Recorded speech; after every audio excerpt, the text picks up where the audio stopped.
Fulton, Missouri, una tranquila y pequeña ciudad en el medio oeste. Las cosas aquí no han cambiado mucho desde 1946. Aún no había pasado un año desde que finalizó la guerra, cuando Fulton izó las banderas para dar la bienvenida a Winston Churchill.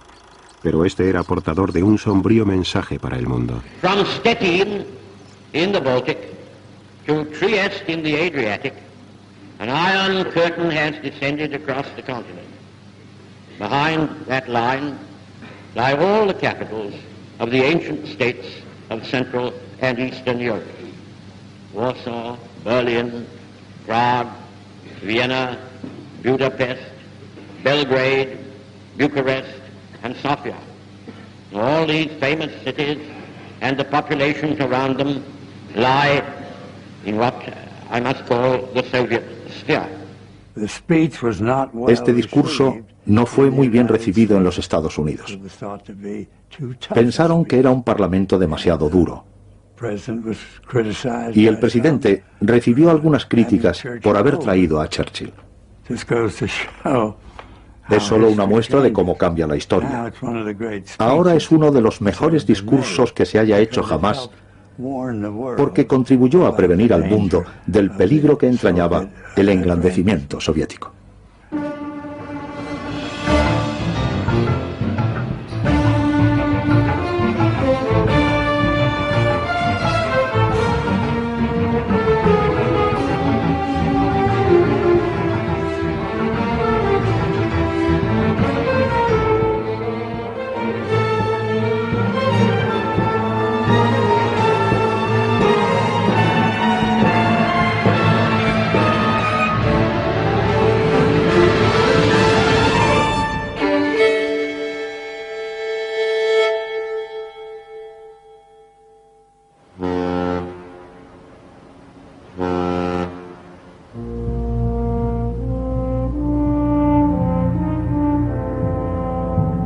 Los norteamericanos regresaron a sus hogares desde el otro lado del Atlántico.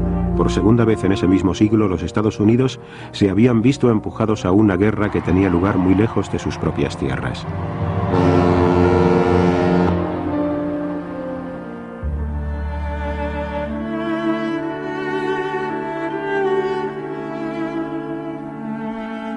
$300.000 norteamericanos jamás regresaron a casa. Pero el resto volvió a un país más próspero y feliz que nunca.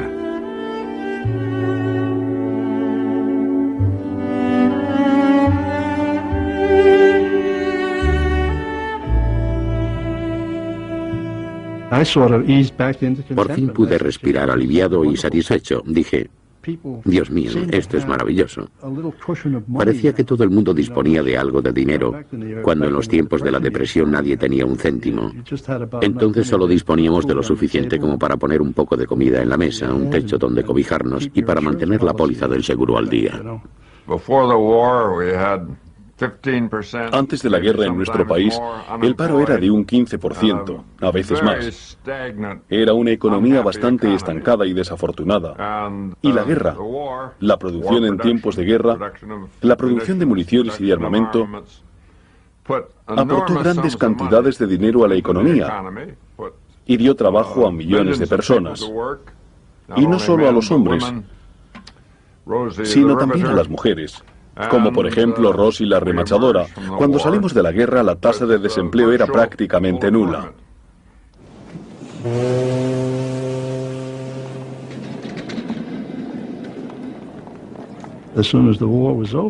Tan pronto como terminó la guerra, las empresas se dieron cuenta de que los americanos habían estado sin coche desde antes de que comenzara el conflicto y decidieron volver a la producción de automóviles. Por supuesto, todo el mundo estaba ansioso por tener uno y además la gasolina era fácil de conseguir. Los productos de alimentación también estaban al alcance de la población. En definitiva, la economía estaba floreciendo. La guerra y las ansias por gastar, características de la posguerra, devolvieron al capitalismo americano a su anterior esplendor.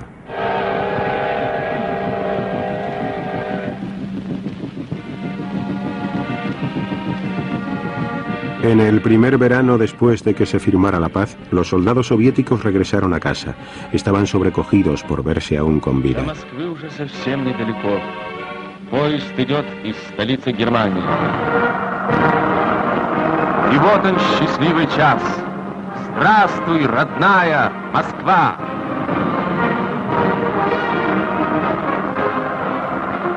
Здравствуйте, герои-победители! Entre las multitudes que les dieron la bienvenida se encontraban los afortunados que encontraron a sus hijos o maridos. Unos 27 millones de civiles y soldados soviéticos no vivieron lo suficiente para ver este día.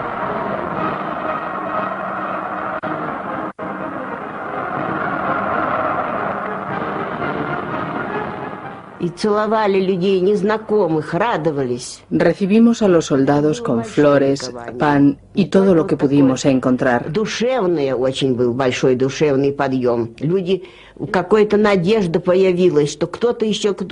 Estábamos tan contentos que besábamos a completos desconocidos. Estábamos eufóricos. Incluso osamos esperar que aquellos que habían desaparecido pudieran estar aún vivos. Rusia había quedado totalmente destruida. Todo, desde la costa hasta Moscú, estaba en ruinas. Y millones de personas se habían quedado sin hogar.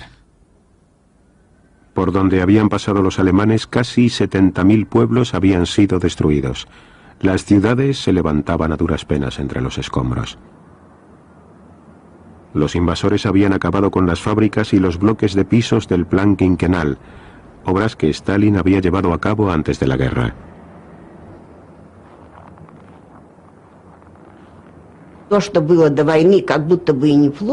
Cosas que antes del enfrentamiento bélico no parecían estar tan mal, habían sido completamente destrozadas.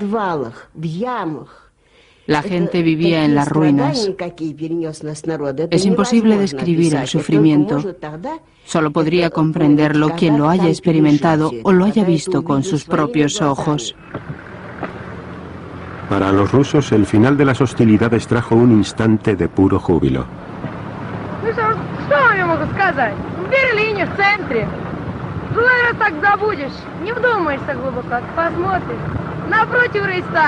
А здесь Бранденбургские ворота, которые Ебель-то камнем, который заложил. Все равно прошли.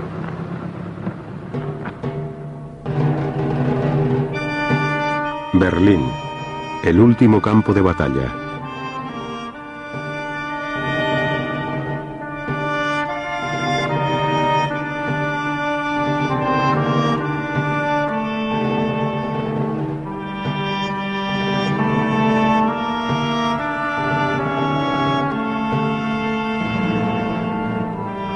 La capital del Reich de Hitler había caído ante el Ejército Rojo. Los berlineses, aturdidos, esperaron para ver qué futuro les tenían reservado los conquistadores. Pero no hubo masacres organizadas. A los supervivientes se les permitió vivir lo mejor que pudieron.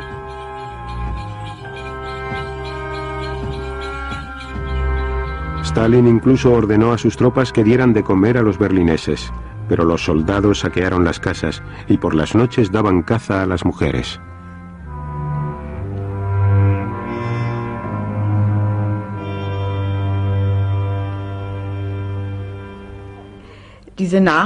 Empezaron a llegar más y más rusos.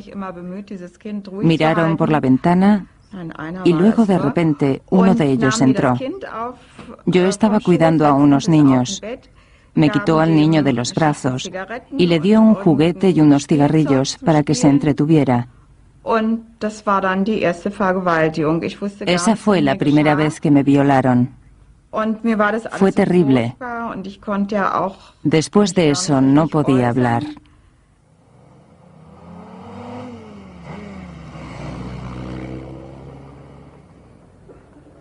El jefe de la policía de Stalin, Beria, y el ministro de Asuntos Exteriores, Molotov, recorrieron Berlín. Alemania estaba dividida en 4 zonas de ocupación y cada uno de los aliados poseía un sector de la capital. Los aliados habían llegado a la conclusión de que Alemania debía compensarles por los daños que había causado la guerra. Marshal Zhukov dijo: hemos luchado muy duro durante mucho tiempo. Hemos conquistado Berlín. Tenemos el derecho moral y legal de obtener todas las indemnizaciones que podamos. No sabemos lo que nos depara el futuro. La población alemana se vio obligada a ayudar a los rusos a apoderarse de los recursos industriales. Y no se trataba solo de máquinas. Miles de artesanos y científicos fueron secuestrados y trasladados a la Unión Soviética.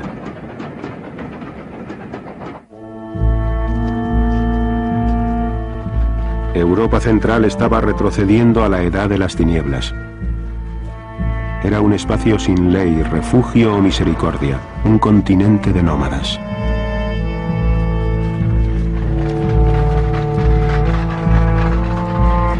Millones de personas a las que los nazis obligaron a abandonar su hogar regresaron penosamente a sus casas. Ahora les tocaba a los alemanes hacer el papel de víctimas.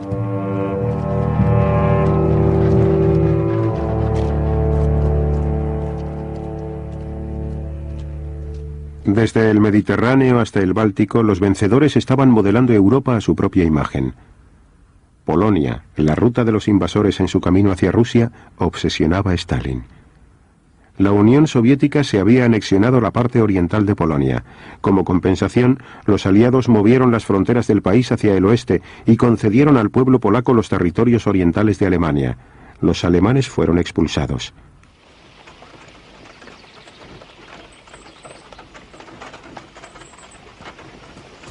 La Unión Soviética se había apropiado de la tierra natal de los polacos y ahora estos hicieron lo mismo con las granjas y casas alemanas. A finales de 1945, una joven polaca de 19 años de edad y un hombre mayor que ella de la milicia entraron en nuestra casa. La chica preguntó: ¿de quién es esta casa? Y mi madre dijo: nuestra. Hania, que así se llamaba la chica polaca, respondió: ahora es mía. A partir de ese momento fue la casa de Hania.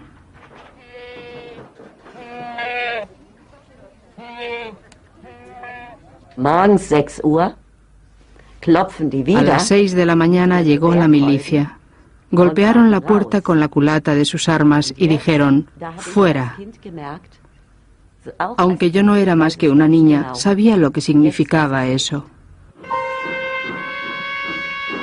En toda Europa, unos 12 millones de alemanes fueron expulsados de países en los que habían vivido durante cientos de años.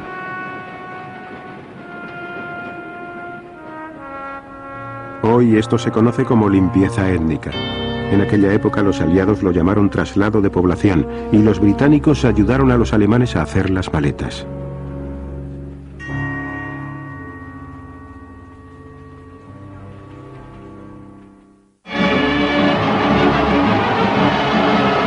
La victoria en Londres.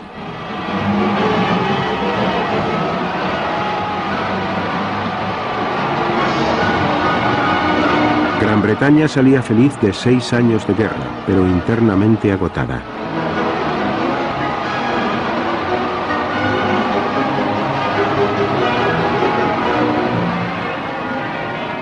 Por el momento, el pueblo aclamaba al rey y al imperio como si nada hubiera cambiado, y no fuera a hacerlo jamás. El nuevo primer ministro del rey era Clement Attlee. Los votantes británicos se habían inclinado hacia la izquierda y Churchill se quedó fuera.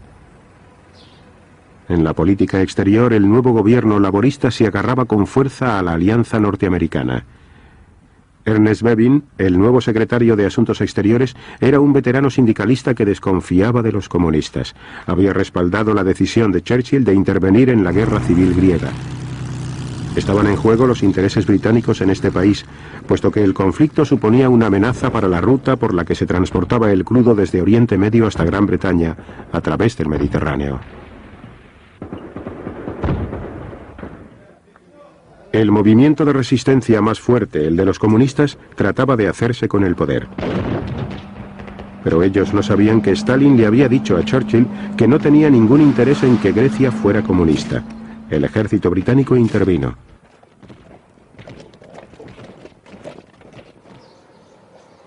La guerra civil fue larga y cruel.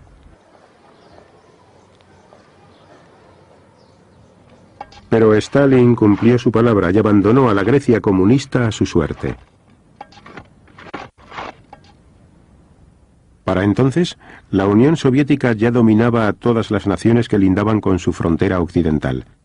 Al principio Stalin no impuso un sistema soviético a su nuevo imperio. En su lugar creó gobiernos de coalición prosoviéticos. Pero los comunistas se aseguraron de que la policía y la seguridad estuvieran en sus manos. La conferencia de Yalta proporcionó a Rusia el control sobre Europa Central. Sabíamos muy bien lo que los rusos entendían por democracia y todo eso, pero entonces éramos aliados que luchaban juntos en una guerra. No podíamos decirle a Stalin simplemente, ahora vamos a poner por escrito nuestra interpretación del término democracia occidental y tú tienes que firmarla y decir que es también tu interpretación. No podíamos hacer eso. Comenzamos a recibir cables de los representantes americanos en lo que más tarde llamaríamos los países satélites, sobre el comportamiento que las tropas soviéticas adoptaban con el pueblo de Polonia, Bulgaria, Rumanía, Yugoslavia y el resto de países. Se avecinaban problemas. Entonces, uno de los miembros más destacados del Partido Campesino de Bulgaria fue secuestrado. Simplemente desapareció. Y lo mismo les ocurrió a otras figuras que no podían tomar parte en los nuevos regímenes de las democracias populares.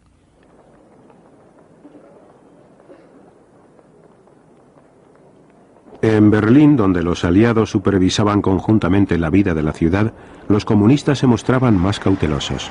La idea era empezar cooperando y de forma gradual crear el partido. El partido mejor organizado, más militante y más activo. Y así ir aumentando la influencia sobre el resto de los partidos para terminar tomando el control de la situación. Pero de forma gradual, no de una sola vez. Debíamos prepararnos para formar un cuerpo de policía. Los hombres que se encargarían del personal y de su educación. Estábamos estupefactos, pues solo éramos 3 o 4 camaradas. El resto eran socialdemócratas, demócratas burgueses, etc. Entonces uno de nosotros dijo, tenemos que parecer democráticos, pero en el fondo todo debe estar en nuestras manos. Muchos alemanes comprendieron perfectamente que el marrón, color de los nazis, se transformaría en rojo de la noche a la mañana. Después de todo, en algunos aspectos, los métodos que utilizaban para obligar a la gente a actuar contra su voluntad eran los mismos o muy similares. Para mí la única referencia fue siempre la Unión Soviética bajo el control de Stalin, y en comparación con esta Unión Soviética en manos de Stalin desde 1935 hasta 1945, los años comprendidos entre el 45 y el 46 o 47 en Alemania fueron maravillosos. Había mucho menos terror que el que yo había presenciado en los 10 años precedentes en la Unión Soviética.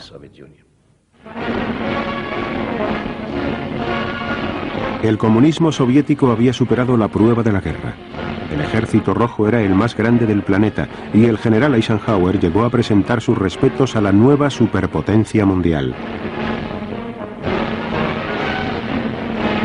Pero Stalin temía que las potencias capitalistas le rodearan. Buscaba la traición en su propia casa.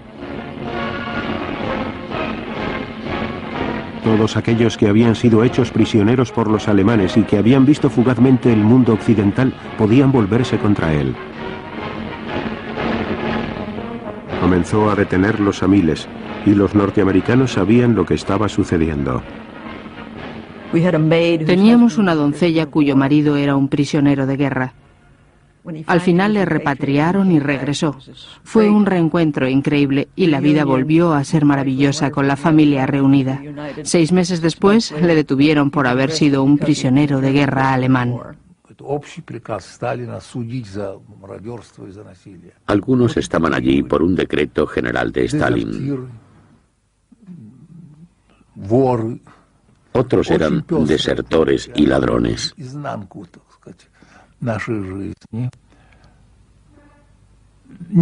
Algunos eran emigrantes bielorrusos y otros polacos procedentes del Ejército Nacional. Entré en un mundo totalmente nuevo. Los campos de prisioneros fueron mi universidad.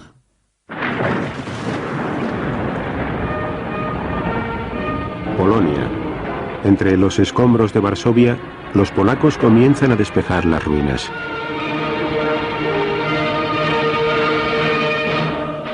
Los polacos habían combatido a los alemanes en todos los frentes, tanto al este como al oeste. Ahora trabajaban juntos para reconstruir su país.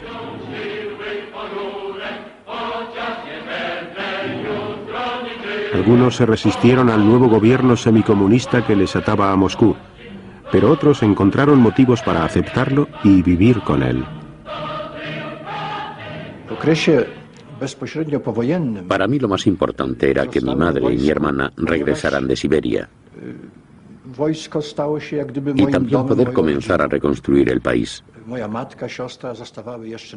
Teníamos que asegurar nuestras fronteras, que estaban seriamente amenazadas, y mi estancia en el ejército me dio esta oportunidad.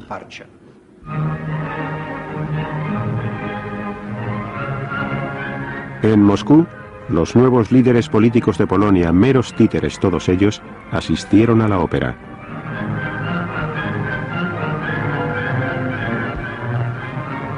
Los polacos aceptaron una alianza que les ataba a la Unión Soviética.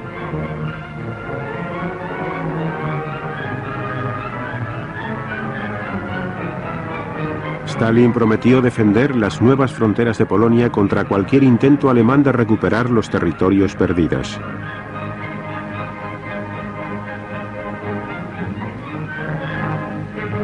Stalin estaba en el cenit de su poder. En su presencia, sus colegas experimentaban terror.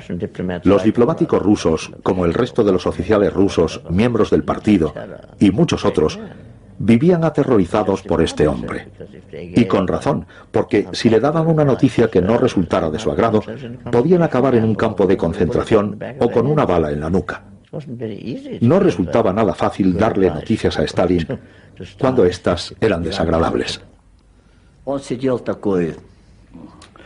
Stalin se mostraba alegre y muy animado. A su lado se encontraban los invitados más importantes, el intérprete y también los invitados soviéticos.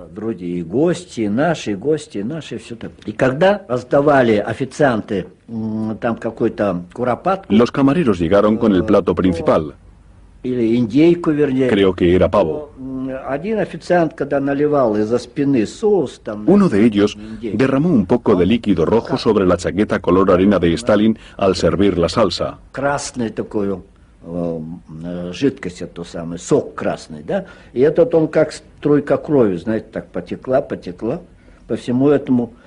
Todo el mundo dejó de comer.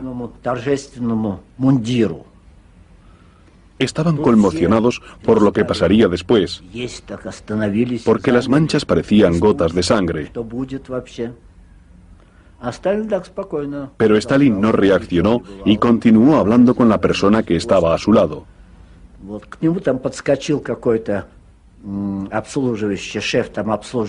Luego llegó otro camarero con un poco de agua y se ofreció para limpiarle la chaqueta. Pero Stalin dijo, no, no. Estaba absolutamente tranquilo.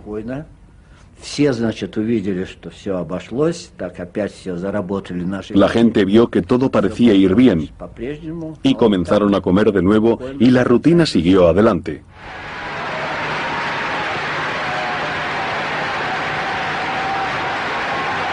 Para dar importancia a las elecciones soviéticas, Stalin hizo una gran aparición.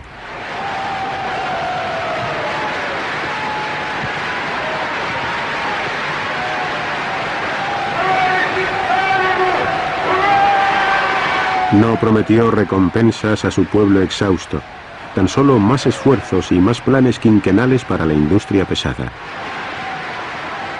Entonces, con palabras poco claras, advirtió que el capitalismo y el imperialismo harían inevitables futuras guerras. ¿Era esta una declaración de guerra entre la Unión Soviética y Occidente? En el extranjero sonaron las señales de alarma. Leí el discurso con mucho cuidado y lo interpreté como una declaración retrasada de guerra contra los Estados Unidos. Al leer el texto minuciosamente, no quedaba ninguna duda de qué estaba hablando. En Occidente, este discurso se interpretó como una predicción en toda regla de la Tercera Guerra Mundial.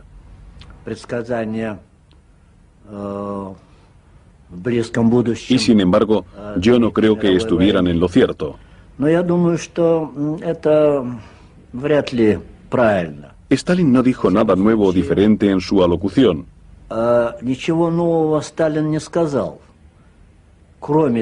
Solo expresó algo que siempre había creído: que la guerra con el imperialismo y el capitalismo era inevitable.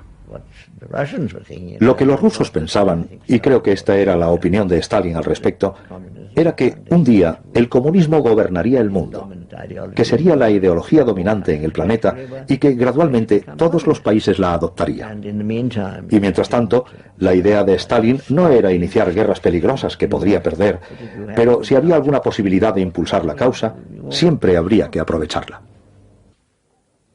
Stalin relajó su dictadura durante la guerra, pero ahora estaba endureciéndola una vez más. Las sospechas evidentes de la Unión Soviética respecto a Occidente molestaban a Washington. A George Kennan, diplomático estadounidense en Moscú, le pidieron que diera su opinión sobre lo que estaba pasando. Cuando por fin me enviaron un telegrama expresando su sorpresa y su preocupación porque los rusos estaban demorando deliberadamente su unión al Banco Internacional, pensé, bueno, por Dios, no puedo responder a eso en una sola pregunta. Tendrán que dejarme algo de tiempo para sentarme y tratar de ofrecerles un retrato de este gobierno tal y como ha emergido de la guerra. Kennan contaba con la ventaja de ser perfectamente consciente de cómo era la Rusia en la que vivía, la Rusia soviética de Stalin. El comunismo, como la gente lo llamaba, en realidad se beneficiaba en muchos aspectos del pasado ruso. Tuve que volver al principio y decirles cosas que parecían haber olvidado durante la guerra. Todo esto está muy relacionado con el asunto en cuestión, porque este era el grupo de personas que había tratado con Hitler, que intentó llegar a un acuerdo con él a costa nuestra y cuya opinión sobre nosotros jamás había cambiado. El cable que Kennan envió desde la embajada de Moscú hizo historia. Una profecía de 800 palabras que decía que la intención de la Unión Soviética era expandirse por todo el mundo y que había que detenerles. El día que se redactó el telegrama, yo me encontraba de servicio afortunada o desafortunadamente en la habitación donde se envían los mensajes y me molestó bastante porque esa noche tenía una cita muy importante. Había un baile en una de las otras embajadas y yo quería salir lo más pronto posible. Sobre las 6:30 o las 7, George llegó con su cable de 6 partes para que se lo enviara. Le eché un vistazo y le dije, está bien, pero mejor lo enviamos mañana y no hoy, y traté de convencerle. Pero él me respondió, en Washington lo quieren y lo van a tener porque tú te vas a quedar aquí enviándolo. El telegrama de Kennan alarmó a Washington. Unos días después, su mensaje cobró nueva fuerza cuando Churchill llegó a los Estados Unidos en calidad de invitado del presidente Truman. Comenzaron a conocerse el uno al otro. Nuestro presidente le dijo al señor Churchill, pasaremos algún tiempo juntos durante su estancia y me encantaría que me llamara Harry.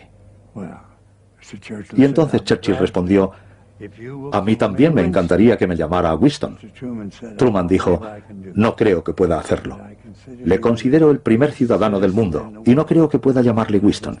Winston Churchill respondió, Si usted no puede llamarme Winston, entonces yo tampoco puedo llamarle Harry.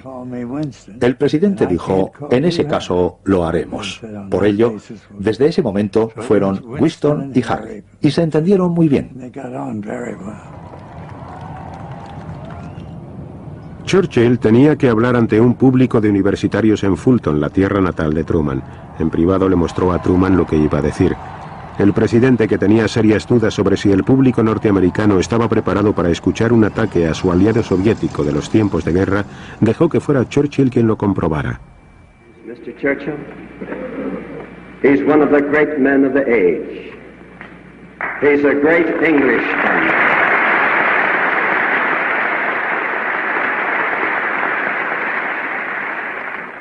He's a great Englishman, but he's half American.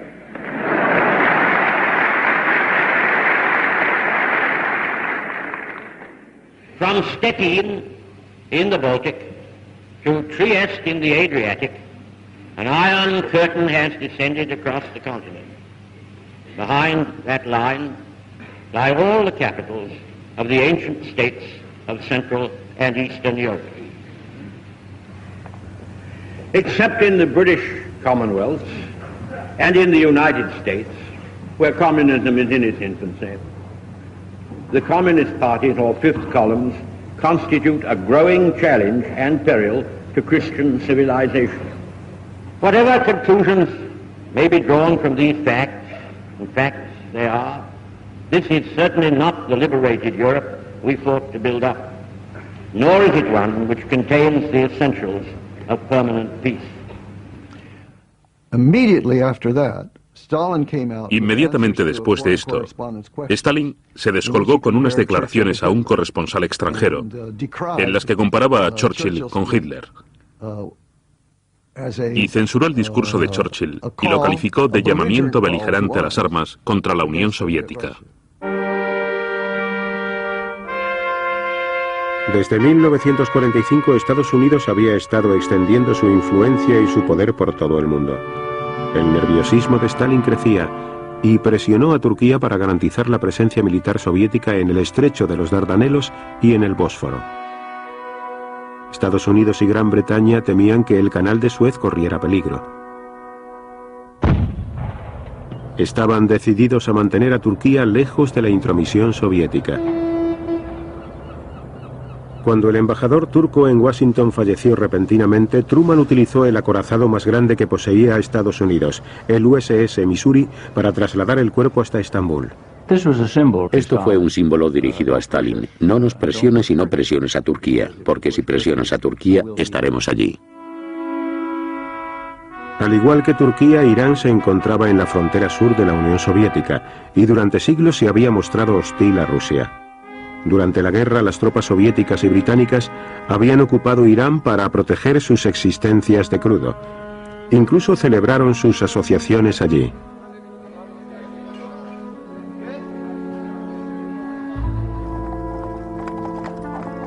El antiguo Shah, del que se decía era favorable a los alemanes, fue destronado y le reemplazó su hijo Mohammad Reza Pahlavi.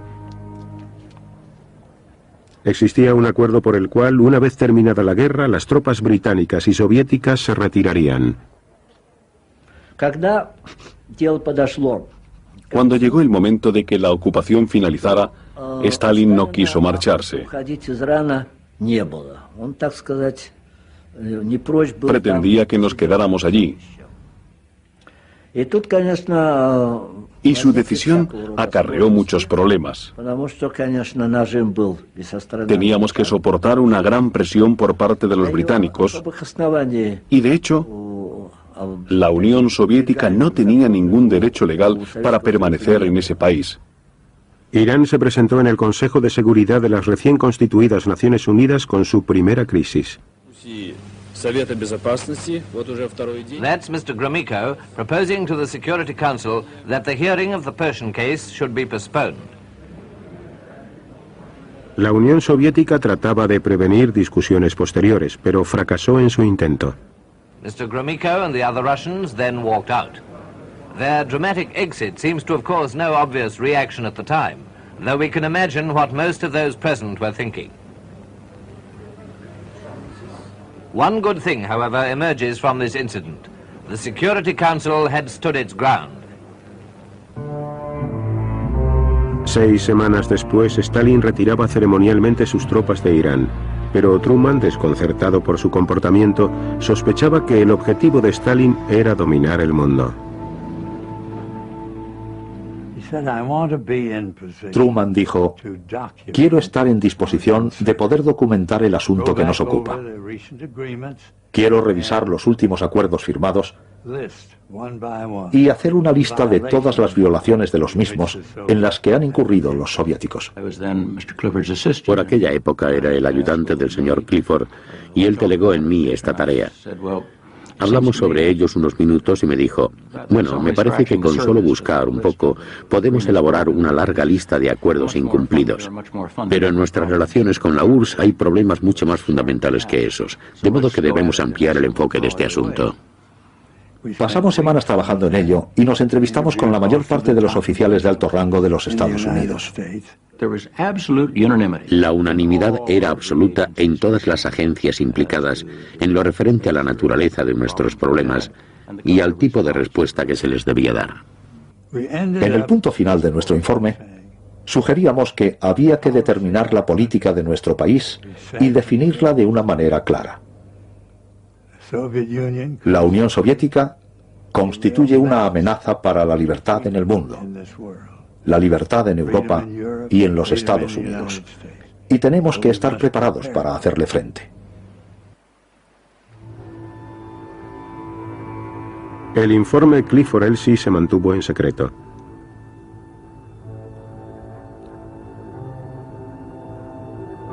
La conclusión del mismo era que una guerra contra la URSS sería más global y más horrible que ninguna de las que se hayan conocido hasta el momento.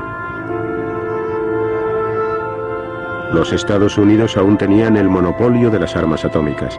En julio de 1946 se detonaron 2 bombas atómicas en el atolón Bikini, situado en el Pacífico. La advertencia a Stalin era muy clara. A partir de este momento, todas las grandes potencias trabajaron a un ritmo frenético para mejorar sus propias armas atómicas y biológicas. En la conferencia de París, en la que participaron los ministros de Asuntos Exteriores de los diferentes países, Molotov estaba decidido a conservar el control conjunto de Alemania. Pero su homólogo americano, el secretario de Estado Burns, no quería que Alemania pagara más indemnizaciones. Para Molotov, a Burns le preocupaba demasiado la opinión de los alemanes. Estaba indignado. A Molotov se le conocía por el apodo de señor No. Pero si hubiera sido el señor Sí, Stalin nunca le hubiera mantenido en su puesto. Stalin necesitaba un señor No, a alguien capaz de extraer la mayor cantidad de información sobre la situación del otro bando.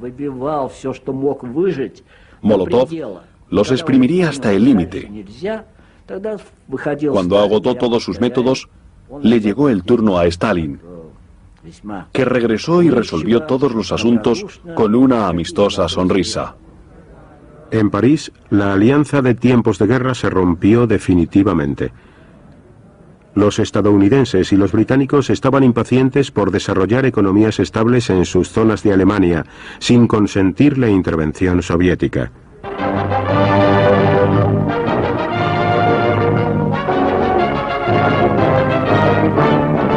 Stuttgart, Germany, scene of an event that marks a new phase in Europe's destiny. Secretary of State James F. Burns is here to set forth the policy of the United States on Germany, a speech widely interpreted as marking the end of America's appeasement of Russia. Burns tells the Germans and the world, "It is not in the interest of the German people or in the interest of world peace that Germany should become a pawn or a partner in a military struggle for power between the East and the West."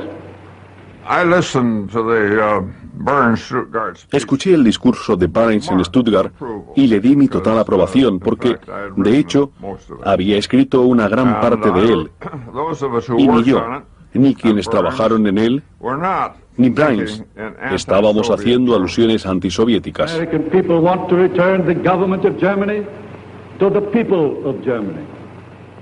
The American people want to help the German people to win their way back to an honorable place among the free and peace-loving nations of the world. En 1945 los aliados habían consentido que Polonia se anexionara a las provincias orientales de Alemania que se encuentran por encima de los ríos Oder y Neisse. Pero ahora Burns dijo que la nueva frontera no era justa para Alemania y que había que cambiarla.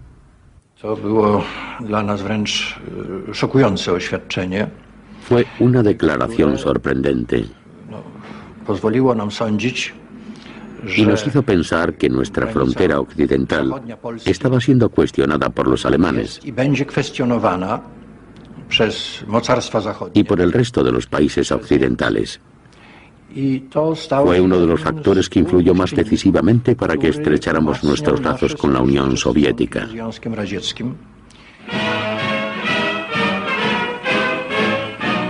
More pictures have arrived from Moscow.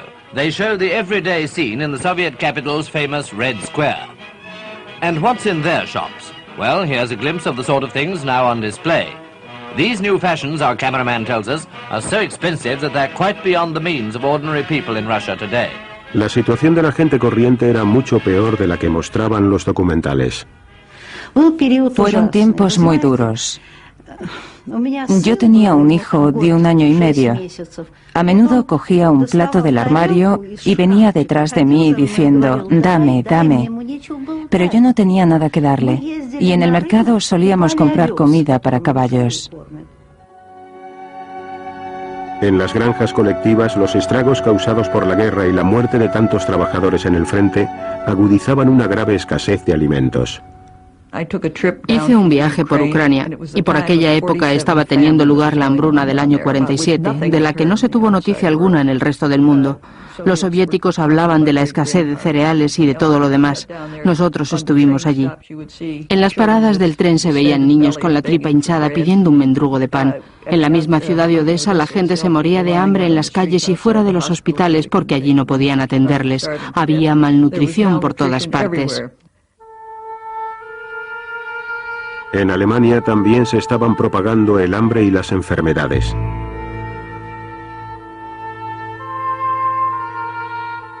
Una pesadilla atormentaba a los aliados occidentales. La pobreza empujaría a los alemanes hacia el comunismo.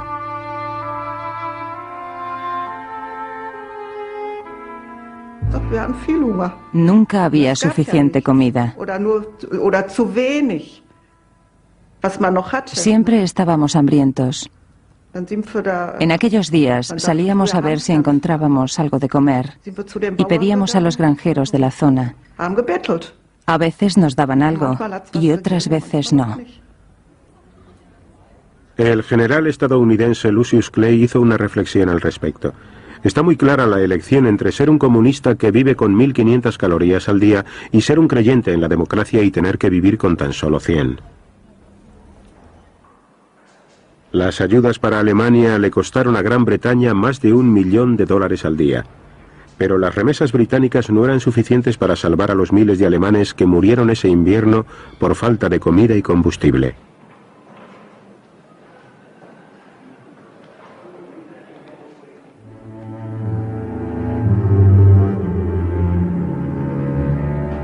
Gran Bretaña también se estaba debilitando.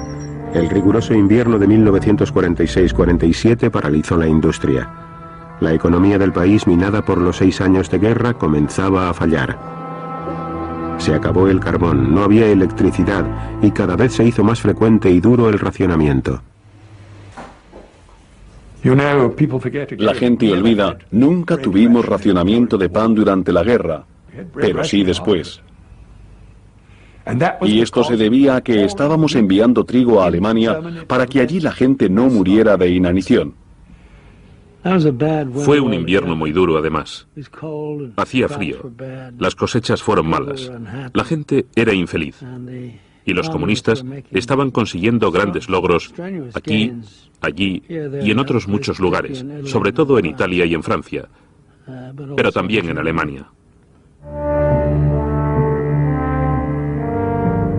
Los británicos ya no podían seguir con su duro compromiso en el Mediterráneo y pidieron a los norteamericanos que trataran de sacarles del atolladero.